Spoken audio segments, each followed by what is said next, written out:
আসসালামু আলাইকুম, welcome to lecture two. Lecture two এ মেনলি আমরা আলোচনা করব হচ্ছে সমাবেশ বা কম্বিনেশনের পার্টটা।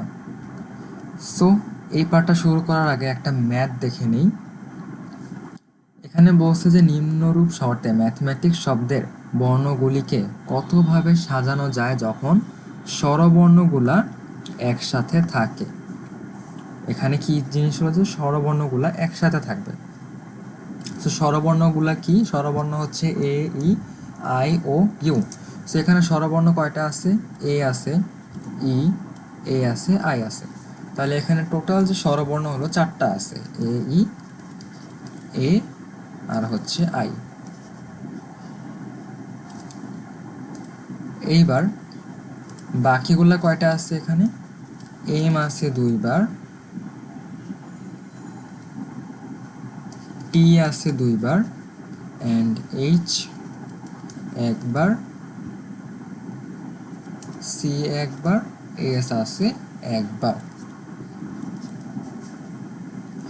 এখানে বলছে যে স্বরবর্ণগুলো একসাথে থাকবে, অর্থাৎ এই যে এ, ই, এ, আই, এরা সবসময় এদের মধ্যে যেভাবেই বিন্যাস হোক না কেন এরা সবসময় একসাথে থাকবে। সো একসাথে যদি থাকে তাহলে এখানে কয়টা আছে? 7টা আছে। সো এইটা বোঝার আগে আমরা একটু আর একটা জিনিস বুঝি, যে আগের লেকচারে যে ম্যাথটা ছিল সেখানে কোনো কন্ডিশন ছাড়া যে ম্যাথটা ছিল সেখানে আমরা কি করছিলাম, যে 11 ফ্যাক্টোরিয়াল। 11টা মেইনলি কী ছিল? এই যে বর্ণ সংখ্যা, এখানে বর্ণ ছিল 11টা, তো 11 ফ্যাক্টরিয়াল ডিভাইডেড বাই যেগুলো নাকি রিপিট আছে সেগুলো দিয়ে ভাগ। এখানেও 7টা বর্ণ আছে। আর এই যে এই জিনিসটা, এখানে স্বরবর্ণগুলো একসাথে আছে মানে কি এরা একই জাতের। সো আমি বলতে পারি যে এগুলা মিলাই হচ্ছে একটা। সো এখানে টোটাল কয়টা হলো? 8টা। 8 ফ্যাক্টোরিয়াল ডিভাইডেড বাই রিপিট কি কি আছে? এম আছে দুইবার, সো 2 ফ্যাক্টোরিয়াল, টি আছে দুইবার, 2 ফ্যাক্টোরিয়াল। এখন এখন এই যে স্বরবর্ণগুলা এরা একসাথে থাকবে ঠিকই, বাট এদের মধ্যেও কিন্তু বিন্যাস হবে। যেমন এ আছে, এটা লাস্টের দিকেও থাকতে পারে, let's say to say E, I, A এরকমও থাকতে পারে। সো এদের মধ্যেও কিন্তু বিন্যাস হবে। তাই এখানে কয়টা বর্ণ আছে? 4টা। 4 ফ্যাক্টোরিয়াল ডিভাইডেড বাই এই রিপিট আছে দুইবার, 2 ফ্যাক্টোরিয়াল। এইবার ধরলাম যে এই সেম ম্যাথটাই এখানে বললো যে স্বরবর্ণগুলো একসাথে থাকে না, অর্থাৎ স্বরবর্ণ সহ ছিল এই জিনিসটা, যে 8 factorial by 2 factorial into 2 factorial into 4 factorial by 2 factorial. এগুলো ছিল স্বরবর্ণগুলো যখন একসাথে থাকে। এখন একসাথে থাকে না, সেটা আমরা কীভাবে বের করব? প্রথমে আমরা টোটালটা বের করব, যে ম্যাথমেটিক্স শব্দের বর্ণগুলোকে ব্যবহার করে কতগুলো শব্দ বানানো যায়। সো এখানে আমরা আগের লেকচারে দেখে এসেছি যে 11 factorial divided by 2 factorial, 2 factorial into 2 factorial, এটা ছিল আমাদের টোটালটা। সো এই টোটাল থেকে যদি আমি এই পোর্শনটা বিয়োগ দিই, অর্থাৎ স্বরবর্ণ সহ, টোটাল থেকে যদি আমি স্বরবর্ণ সহগুলা বিয়োগ দিই, তাহলেই তো আমি যে একসাথে থাকে না সেটা পাবো। So 8 factorial by 2 factorial into 2 factorial into 4 factorial by 2 factorial. So যখন নাকি একসাথে থাকে না বলবে তখন হচ্ছে অ্যান্সার এটা।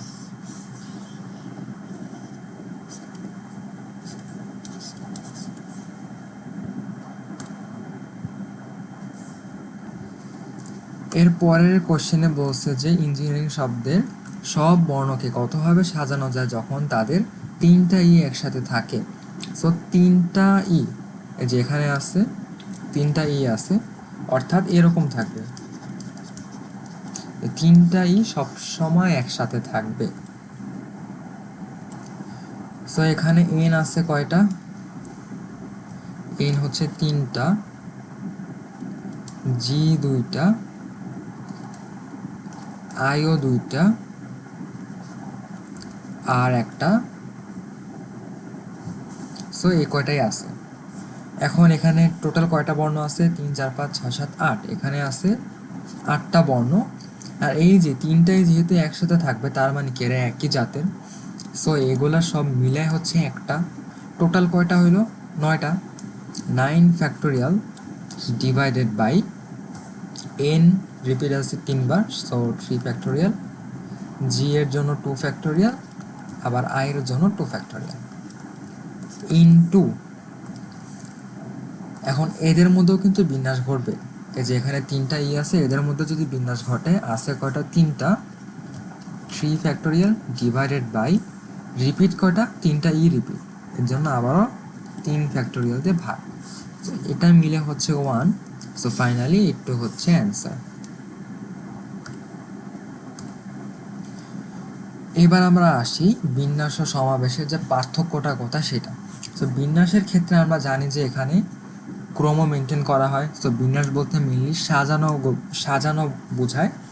So let's say to say 3জন ব্যক্তি আছে এ বি সি, তো 3জন লোককে আমি হচ্ছে 2টা চেয়ারে সাজাবো, কি হয় কতভাবে আমি সাজাতে পারি বা বিন্যাস করতে পারি। একটা হচ্ছে এ বি, সো এটা হচ্ছে আমার ফার্স্ট চেয়ার, এটা হচ্ছে second chair, so A B, বা চাইলে আমি এ কে দ্বিতীয় চেয়ারে আর বি কে হচ্ছে প্রথম চেয়ারে বসাতে পারি। এরপরে হচ্ছে B C, C B, C A, আর হচ্ছে এ সি। তো এখানে কয়ভাবে সাজাতে পারি আমি? 6 ভাবে। আর এইটাকে আমি মেইনলি কেমনে লিখতাম? 3 factorial divided by 3 minus 2 factorial, যেটাকে আমরা বলি 3p2।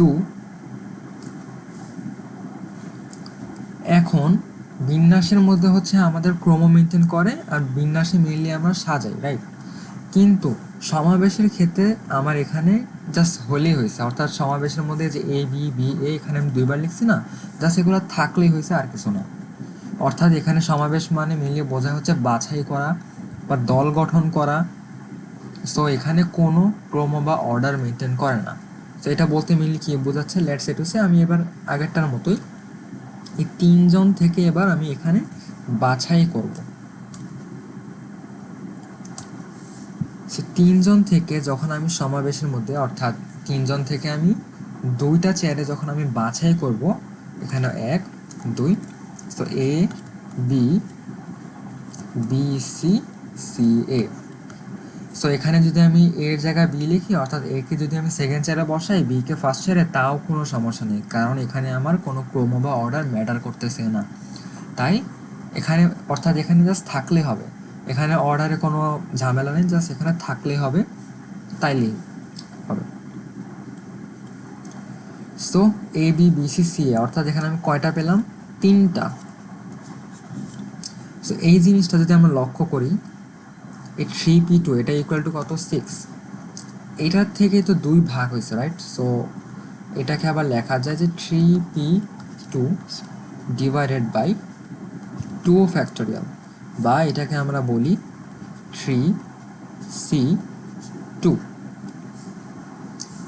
সো এটা হলো বিন্যাস আর সমাবেশের মধ্যে পার্থক্য। বিন্যাসের মধ্যে হচ্ছে আমাদের ক্রম মেনটেন করে তারপরে সাজাতে হবে, আর সমাবেশের ক্ষেত্রে হলো জাস্ট থাকলেই হবে, উপস্থিত থাকলে হবে। এখানে মেইনলি আমরা বাছাই করতেছি। সো এবার আমরা ডিরেক্ট ম্যাথে চলে যাই, বা ম্যাথের আগে এখানে দুইটার পার্থক্য আরেকটু ক্লিয়ার করে বোঝাই। সো বিন্যাস দ্বারা মেইনলি বোঝানো হয় কি? সাজানো বা বিন্যস্ত করা।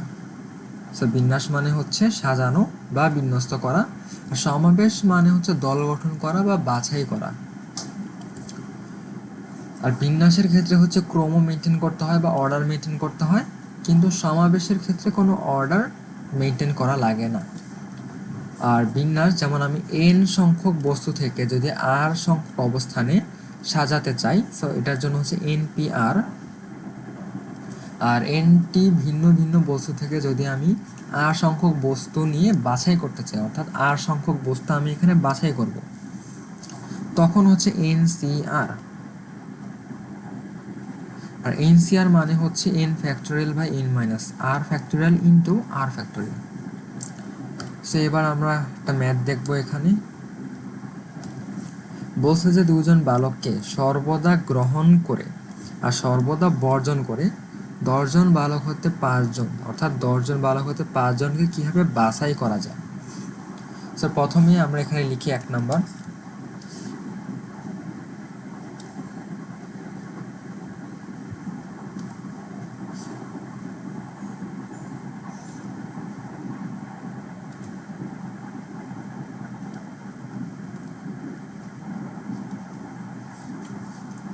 সো প্রথম কেসে আমাকে বলছে যে কি 2 জন বালককে সর্বদা গ্রহণ করে, অর্থাৎ এই 2 জন সবসময় উপস্থিত থাকবে। সো এবার যদি আমরা 10 থেকে 2 বাদ দেই, সো থাকে হচ্ছে এখানে 8। এবার আমাকে 8 জন থেকে এই 3 জনকে বাছাই করতে হবে। সো এটার সূত্র কি ছিল? 8C3। সো এখানে 1 নম্বরের অ্যান্সার হচ্ছে 8C3। 2 নম্বরের ক্ষেত্রে বলছে যে সর্বদা বর্জন করে।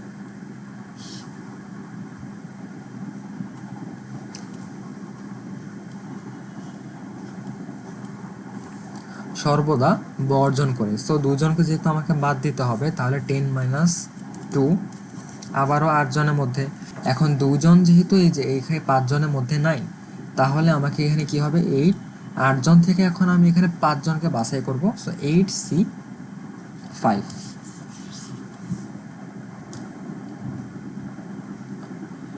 এখন এখানে বলছে তোমার বাসায় তোমার বন্ধু ফাহিম বেড়াতে এলো, তোমার আপ্যায়ন করার জন্য তাকে আপ্যায়ন করতে তোমার কাছে চা, কফি ও বিস্কুট।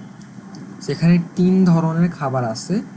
বলছে যে এদের আমি কতভাবে তাকে আপ্যায়ন করতে পারি। সো প্রথমে আমরা একটা ফর্মুলা দেখে নিব।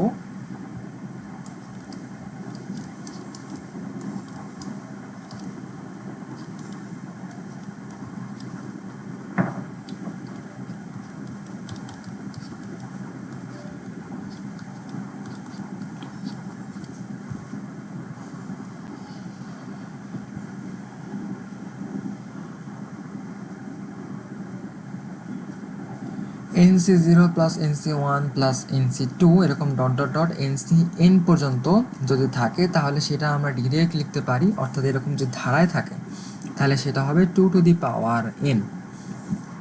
এবার এই জিনিসটা এখানে আগে লিখি যে আমাদের কয়টা কেস আছে। প্রথমে হচ্ছে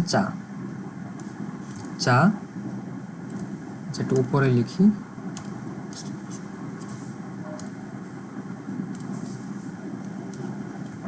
চা, কফি আর হচ্ছে বিস্কুট। এই 3টা অপশন আমাদের কাছে আছে।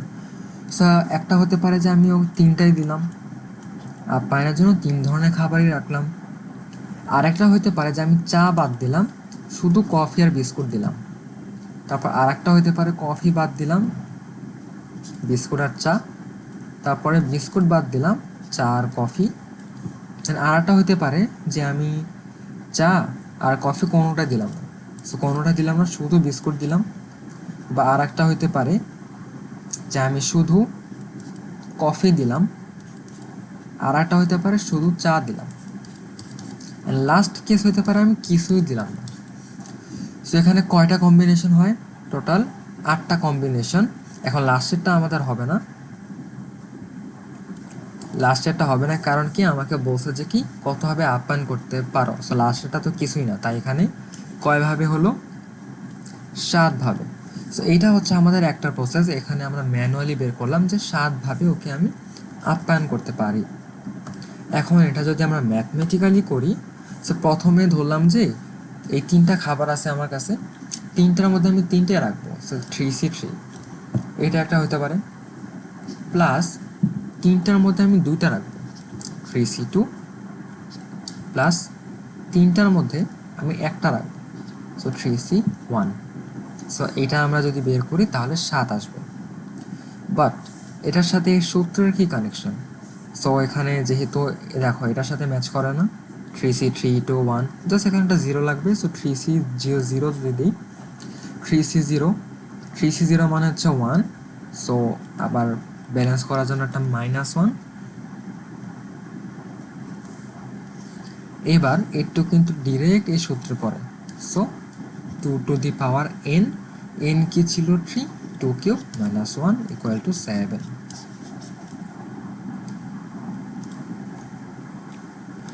So thanks for watching.